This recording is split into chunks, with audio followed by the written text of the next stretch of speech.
নমস্কার দর্শক বন্ধু, শুভ দুপুর। সকলকে প্রীতি এবং শুভেচ্ছা জানিয়ে আজকে রান্নার রেসিপি শুরু করছি। আমি Manjula Chatterjee, Facebook page, YouTube short channel video. তো আজকে আমি পাঁচমিশালি তরকারি বানাবো। তার জন্য নিয়েছি কুমড়ো। এটা হচ্ছে আমার গাছের ঢেঁড়স। এখন আমি ঢেঁড়স পাচ্ছি। আলু, শিম, বেগুন, টমেটো এই দিয়ে আজকে আমি চটজলদি একটা পাঁচমিশালি রেসিপি তৈরি করছি। তো চলুন ভিডিওটা দেখুন। সবজিটা বানাতে ব্যবহার করছি সরষের তেল, আদা, কসুরি মেথি, কাঁচা লঙ্কা। এখানে ফোড়নে আমি দেব হচ্ছে 5 ফোড়ন আর একটু কালো জিরে। মশলায় হলুদ গুঁড়ো, আর এখানে জিরে গুঁড়ো, লবণ আর সামান্য একটু চিনি। এটা হচ্ছে ইনগ্রেডিয়েন্টস।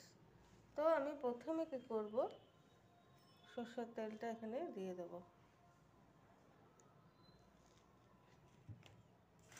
যেরকম করে আমরা মাংস রান্না করি ঠিক ওইভাবেই সবজিটা রান্না করব। যারা পেঁয়াজ ভালোবাসেন পেঁয়াজ দিতে পারেন। আমি নিরামিষে পেঁয়াজ দিই না। বড়ি হলে একটু ভালো হতো। এবার দিয়ে দিচ্ছি লবণ।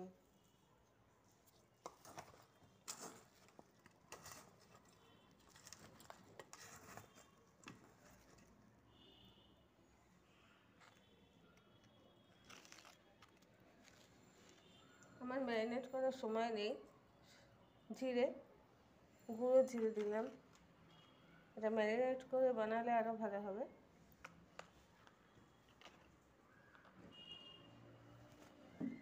হলুদ গুঁড়ো দিয়ে দিচ্ছি, দিয়ে একটু ভালো করে মাখিয়ে নিচ্ছি। এটা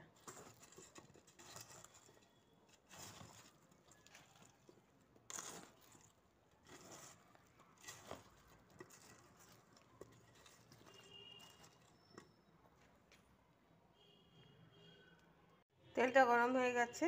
এখানে আমি দিয়ে দিচ্ছি সামান্য 5 ফোড়ন, কালো জিরে, কাঁচা লঙ্কা,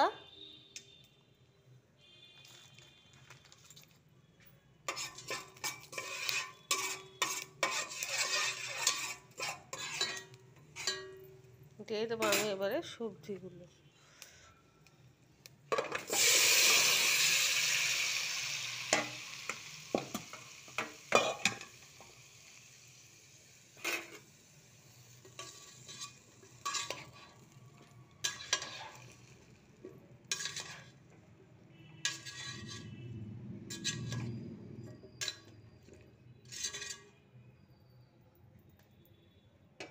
এবারে আমি এটা ঢাকা দিয়ে দেব। একটা সুন্দর ফ্লেভার বেরিয়েছে। তো আমি এবারে এখানে আদা দেব।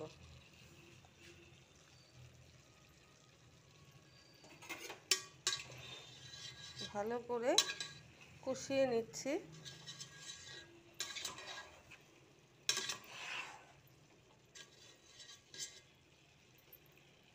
আবার আমি ঢাকা দিয়ে দেবো।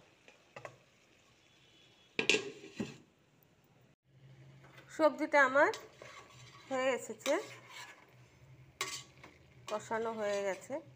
যদি আমি শিমগুলো ভাপিয়ে নিতাম তাহলে এর মধ্যে কোনো আমি জল দিতাম না, কিন্তু শিমগুলো এখনও পুরোপুরি সেদ্ধ হয়নি।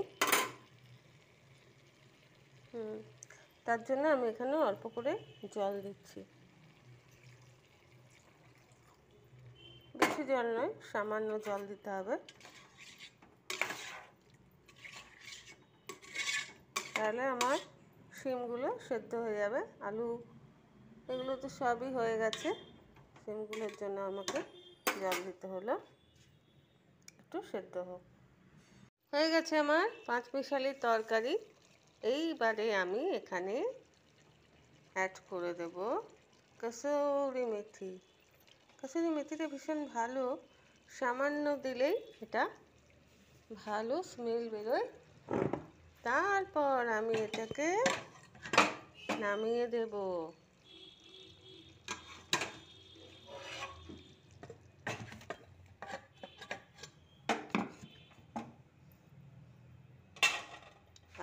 ওপর দিয়ে একটু আদা দিয়ে দিলাম।